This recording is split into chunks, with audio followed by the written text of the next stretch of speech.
Our next topic is on compound interest. So we're done with the simple interest.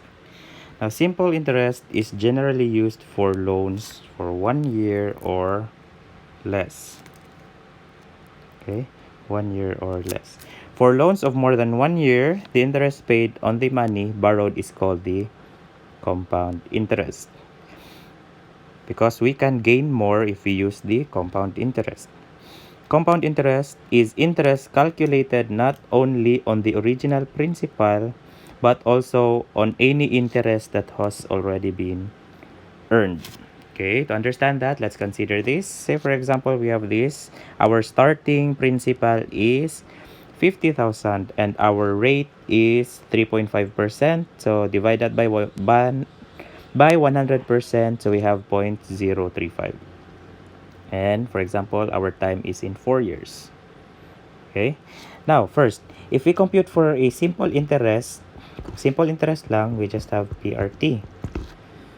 So that is 50,000 times 0.035 times 4 years. So your interest is just 7,000. So let's compare that one to compound. What if we use compound? No? Okay, so for example, this one, for the compound, this is compounded annually.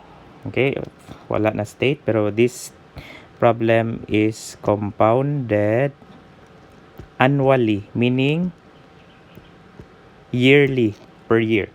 So in the first year, the interest is again I equals PRT. So we have our principal is 50,000, our rate is still 0.035, but our time, since this is for 1 year only, so 1. So our interest for this one is 1,750. So our future value, or this is our A, no, from our previous discussion, this is our A actually. So A, because in other books we use F, so this is A. So P plus I, so our future value is 51,750. Now for the second year, this one will become your new principal. Okay, so for the interest 2, for the second year na interest, still the same formula, PRT, but your principal is now 51,750. Okay, so again, 1 year lang, because it is for the second year only, so 1 year lang. So we have 1,811 as an interest, and the future value is again P plus I sub 2, or this again is your A. So we have 53,561.25. Then, since 4 years man ta, wapta na human. So, on the third year, your previous future value will become your new principal. Okay? So, again, compute and arrive at 187464 for the interest, and for that third year alone, no? And your future value is 55,435.89.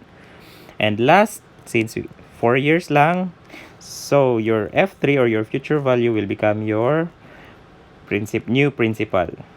And computing, we have this interest, 1,940.26, and F4, or final or maturity value, is 57,376.15. Okay, so meaning at the end of 4 years, your money will be 57,376. Now, ahamang ka mas nakagain sa simple interest or sa compound interest. Now, for the compound interest, we need to subtract your future value, which is 57,376.15, minus the beginning principal, which is 50,000. So overall, the accumulated compound interest is 7,376, which is greater than 7,000. So usually, if more than a year good, we use, or we search for a compound interest. Okay, we will get more money or more gain than the simple interest. Okay, so that's how the compound interest works. Your previous principal, your previous what do you call this? Future value will become your new principal. Okay. Now the maturity value and compound interest formulas, we have this. The first one is F, or this is our A. So F is, or the future value is equal to P times the quantity 1 plus R raised to T. And to solve for the interest, we just subtract the future value minus the principal. Okay, so let's have some examples. Okay, example 6.3.2. Find the maturity value and the compound interest. So in this case, we're asked to find F. You can use F or A, ha? F or A. Pwede lang. And the compound interest is... and the compound interest. If your 10,000 is computed annually, so annually at an interest rate of 2% in 5 years.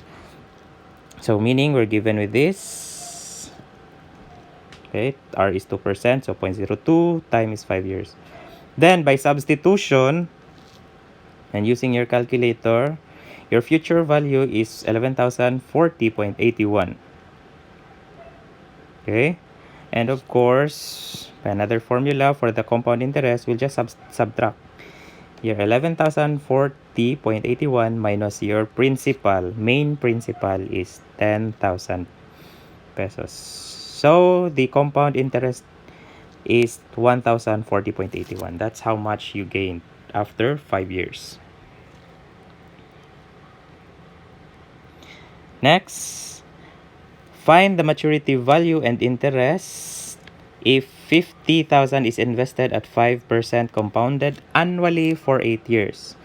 So this is our principal, no, because it is the amount being invested, 5%. So your hint is percent, so that is your rate, 0.05. And your time is in years, so 8 years. And again, substitute the given on these two formulas. So the future value is 73,872.77, and the compound interest is this 23,872.77. So you may pause the videos if you want to use your calculator to make sure if these computations are correct. Okay.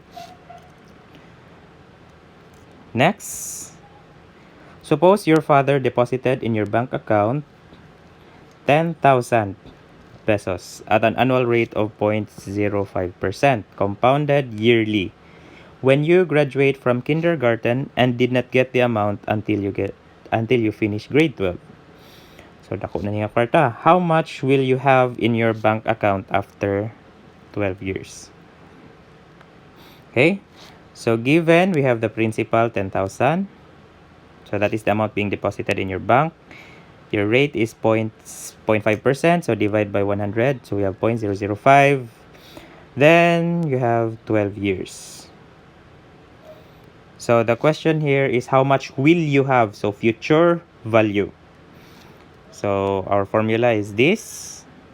Substitute. Then we have this. No, so your future value is 10,616.78. So your gain is only 616.78 after 12 years. Usually banks will give you small interest rates. No, pag bangko gagmay jud. Okay. Next, example 6.3.5. What is the present value of 50,000? So that is your what is the present value? So meaning we are going to ask to find the principal. Okay? And this one is now your F, or your A, or your future value, due in 7 years if the money is worth 10% compounded annually. So this is your R. Okay, so we have the solution next. Okay, so your F, your future value is 50,000. Your R is divided by 100, so 0.10, and your T is 7 years. Now take note, this is our computation formula. We need to find P, right? So in order for us to to find P, we need to divide both sides by 1 plus R, this one, by that quantity raised to T. And then you substitute, and then use your calculator. So we arrive at this number. So meaning the amount invested is 25,657.91. Okay, and last example for this one. How much money should a student place in a time deposit? So should a student place, so past, so meaning unang principal in a time deposit in a bank that pays 1.1%. So this is our R. Compounded annually, so that he will have 200,000 will, so future, so that is your F or A. After 6 years, this is your time. So these are our given. Then again, with the same one, we have P is equal to F divided by the 1 plus R raised to T. No? So we get 187,293.65. Okay, so please use your calculator for you to practice on how to compute to use your calculator in computing these values. So if you have questions, just message me sa forum or message me directly. Thank you.